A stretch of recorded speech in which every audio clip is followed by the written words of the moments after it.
পোখারাতে আজকে second day, আর পোখারার site scene ঘুরতে ঘুরতে আমি একটা বেস্ট হাইকিং প্লেস খুঁজে পেয়েছি। জায়গাটার নাম হলো পিস পাগোডা। আমার মতো যারা adventure lover, travel lover and ভীষণ অ্যাক্টিভিটি করতে পছন্দ করেন তাদের জন্য এই জায়গাটা বেস্ট।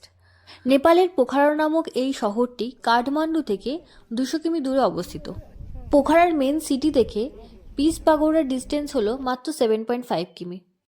পোখারাতে একদিনে আপনি 6টি সাইট সিন ঘুরতে পারবেন, তার মধ্যে পিস পাগোডাটা হলো হাইকিংয়ের জন্য একদম বেস্ট। আর আমার মতো যারা adventure lover, travel lover and ভীষণ অ্যাক্টিভিটি করতে যাদের খুবই পছন্দ তাদের জন্য এই জায়গাটা বেস্ট।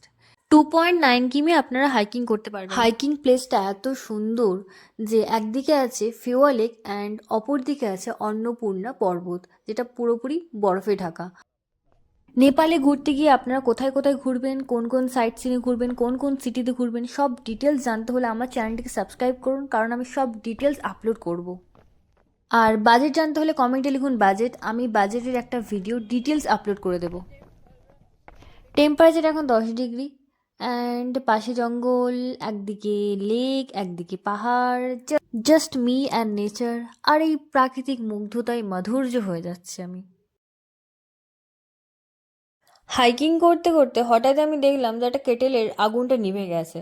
সো আমি ট্রাই করছিলাম যে কিভাবে আগুন জ্বালাতে হয়, অ্যান্ড আন্টিটা আমাকে শিখিয়ে দিচ্ছিলেন কিভাবে আগুনটা জ্বালাই। মানে ফাইনালি আমি আগুনটা জ্বালাতে পারি, ইভেন আমি খুব খুশি হয়ে যাই, আন্টিও খুব খুশি হয়ে যায়। 2.9 কিমি তো আমি প্রায় দৌড়েই পার করে দিয়েছি। ভীষণ দৌড়াদৌড়ির পরে আমি ভীষণ ক্লান্ত হয়ে পড়ি, সো আমি খাচ্ছিলাম red bull, cause red bull gives you wings. আবারই আমি হাঁটা চালু করি। পাহাড়ি রাস্তার 2 কিমি অ্যান্ড নর্মালি সমতলের 2 কিমি হিউজ ডিফারেন্ট। এখানে অর্গ্যানিক কফি তৈরি হচ্ছিল, যেটা হোম রোস্টিং। এটা হলো কফি ফল, যেটা থেকে অ্যাকচুয়ালি কফি তৈরি হয়। দেন আমি হাঁটতে হাঁটতে চলে আসি একটা খুব সুন্দর মার্কেট। এখানে সব কিছুই খুব কিউট কিউট জিনিস পাওয়া যাচ্ছিল। বেশিরভাগ ওই বুদ্ধিস্টের মূর্তি, মালা এইসব বেশি পাওয়া যাচ্ছিল। অ্যান্ড টু বি অনেস্ট এখানকার মানুষটা এত পোলাইট না, আপনি যার সাথে কথা বলবেন সে খুবই আপনাকে পোলাইটভাবে আপনার সাথে কথা বলবে, গল্প করবে। আমার না খুবই ভালো লেগেছে এখানকার মানুষজন, এখানকার মানুষজনের কালচার। আর এখানকার মানুষজন না ভীষণ হার্ডওয়ার্কিং হয়।